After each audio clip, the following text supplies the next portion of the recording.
গণমাধ্যম সংস্কার কমিশনের প্রতিবেদন নিয়ে সকালে রাজধানীতে ব্রডকাস্ট জার্নালিস্ট সেন্টার বিজেসি আয়োজিত এ মতবিনিময় সভায় বিভিন্ন সাংবাদিক সংগঠনের নেতৃবৃন্দ, শিক্ষক এবং সিনিয়র সাংবাদিকেরা অংশ নেন। আয়োজনে সহযোগী ছিল বিবিসি মিডিয়া অ্যাকশন। গত বছর রাজনৈতিক পট পরিবর্তনের পরও সংবাদ মাধ্যম স্বাধীন হতে পারেনি, সুরক্ষা পাচ্ছেন না সাংবাদিকেরা। এ পরিস্থিতির বিভিন্ন দিক তুলে ধরেন বক্তারা। কিছু সাংবাদিক হয়তো রাজনৈতিক পট পরিবর্তনে জেলে যাচ্ছেন, কিছু বাইরে থাকছেন, আবার কেউ যাবেন, কেউ আসবেন। এটা তো কোনো প্রতিষ্ঠান কিংবা কোনো পেশাজীবী সংগঠনের ক্যারেক্টার হতে পারে না। একমাত্র সাংবাদিকতায় আমরা দেখছি পলিটিক্যাল সিনারিওটা বাদ দিয়ে চরমভাবে এক ধরনের অনিশ্চয়তা পট পরিবর্তনের সাথে সাথে। এটা কেন হবে বাংলাদেশে? তার উত্তরটা রাজনৈতিক দলের কাছ থেকে নেওয়াটা জরুরি। আমার মনে হয় গণমাধ্যম বা যারা সাংবাদিকরা আছেন, পলিটিক্যাল পার্টির সাথে ডায়ালগটা একটা খুব ইম্পর্টেন্ট ইস্যু। আমরা কি একটা লেভেল প্লেইং ফিল্ড তৈরি করতে পারবো না আমাদের গণমাধ্যমে? আমরা কি সবাই মিলে পারবো না? ওই পক্ষ এই পক্ষ সব মিলে এক পক্ষকে সমূলে উৎপাটন করতে হবে, আরেক পক্ষ আসবে দখল করবে, আরেক পক্ষ এসে আরেক পক্ষকে উৎপাটন করবে। এই খেলা যদি হয় গণমাধ্যমের স্বাধীনতা, তাহলে আমার আসলে বলার কিছু নাই। আমি দেখছি এখনকার জিনিসটাকে সবাই এনজয় করছেন। অনেক সাংবাদিক আমাদের বেকার হয়ে গেছেন, তাদেরকে চাকরিচ্যুত করা হয়েছে। এটা হচ্ছে এখনকার গণমাধ্যমের স্বাধীনতা। আমি তো সেটা চাই না। আমরা চাই সবাই মিলে গণমাধ্যমটাকে, আমরা যারা ভুল করেছি তারাও আমরা বলবো যে আমরা ভুল করেছি, আমরা স্বীকার করব যে আমরা ভুল করেছি, আমরা এই ভুলটা আর করতে চাই না। প্রেস কাউন্সিলের কোনো ভূমিকা আছে গণমাধ্যম স্ট্রং করার ক্ষেত্রে? শুধুমাত্র কিছু ধরেন একজন বিচারপতিকে আপনি প্রেস কাউন্সিলের চেয়ারম্যান বানাচ্ছেন, উনি গণমাধ্যমের কি বুঝেন? আমরা বলেছিলাম একটা গণমাধ্যম কমিশন করেন এবং সেই কমিশন কাদেরকে নিয়ে হবে সেটাও বলা আছে, খুব সুস্পষ্টভাবে এগুলো লেখা আছে।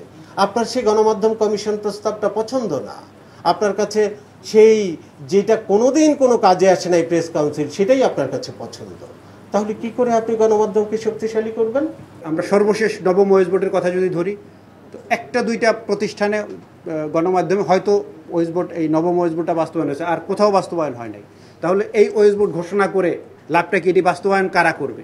তো এটি আমি কথাটি এই জন্য বললাম যে বিগত সরকারের আমলে সাংবাদিকদের এই সমস্যাগুলো নিয়ে শুধু আমরা বক্তব্য শুনেছি, বিবৃতি শুনেছি, কার্যকর কোনো উদ্যোগ আমরা দেখিনি সাংবাদিকদের সমস্যা সমাধান করবার জন্য। রাষ্ট্রের চতুর্থ স্তম্ভ বলা হয় সাংবাদিকতাকে বা এই গণমাধ্যমকে।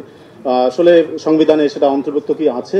না হলে আপনারা কি সংস্কার কমিশন সেক্ষেত্রে কোনো সুপারিশ দিয়েছেন কিনা অন্তর্ভুক্ত করার জন্য?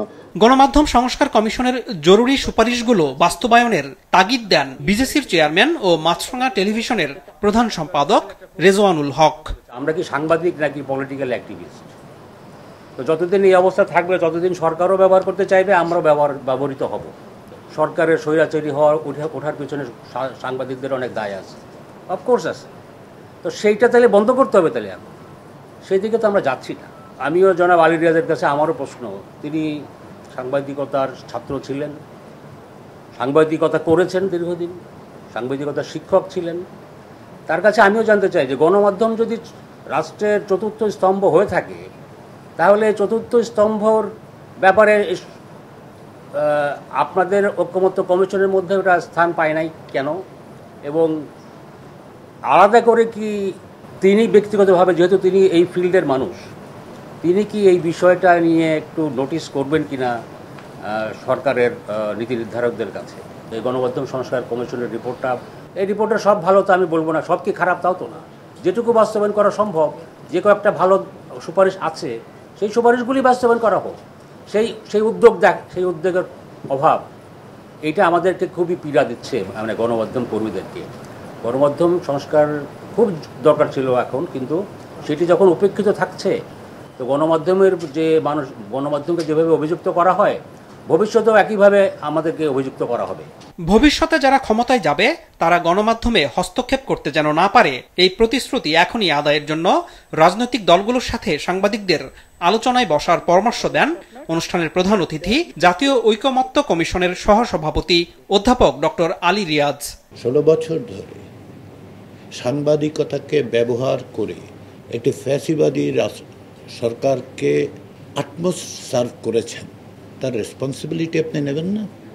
আপনি ফোর্থ স্টেটের দাবি করবেন, এই দায়িত্বটা আপনি নেবেন না? একেবারেই নেবেন না। হ্যাঁ, তা যে হারে ঘরে দরে মামলা হচ্ছে, হত্যা মামলা ইত্যাদি, সেটা যে কোনো ব্যক্তির বিরুদ্ধে, যে কোনো ব্যক্তির বিরুদ্ধে, আমি মনে করি যে এই ক্ষেত্রে সরকারের বড় রকমের ব্যত্যয় আছে এবং এগুলো বন্ধ করা দরকার। রাজনৈতিক দলগুলোকে ডেকে ডেকে এই যে এত অসংখ্য টিভি সবগুলোকে চালু রেখে আলোচনাটা করুন তো। আমরা তো গত 16 বছর দেখেছি কোন কোন প্রতিষ্ঠান কিভাবে চাপ দেয়, তাই তো? তো ওনারা অকস্মাৎ চাপটা হাওয়া থেকে দেন না, ক্ষমতায় যারা থাকেন তাদের আনুকূল্যে, তাদের ছত্রছায়ায়, তাদের অনুরোধে, তাদের দিয়ে, তাদের কোনো না কোনোভাবে।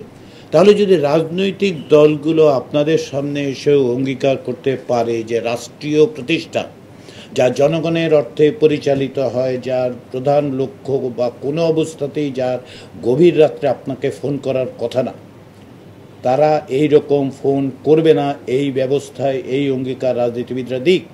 জাতীয় ঐকমত্য কমিশন কেন গণমাধ্যম সংস্কার কমিশনের রিপোর্টকে অন্তর্ভুক্ত করেনি? শুধু গণমাধ্যম নয়, এর বাইরেও আরও 4টি কমিশন এই জাতীয় ঐকমত্য কমিশনের আওতার মধ্যে আসেনি। তার প্রধান এবং অন্যতম কারণ হচ্ছে সময়। ঝুঁকিপূর্ণ ঘটনার সংবাদ সংগ্রহে সাংবাদিকদের প্রশিক্ষণ না থাকায় উদ্বেগ জানিয়ে দ্রুত সাংবাদিকদের এই প্রশিক্ষণ দেয়া নেয়ার উপর গুরুত্ব দেন সাংবাদিকতা বিষয়ের সাবেক শিক্ষক এবং বিবিসির সাবেক সাংবাদিক ডক্টর রিয়াজ। আনোয়ার হোসেন, মাছরাঙা সংবাদ, ঢাকা।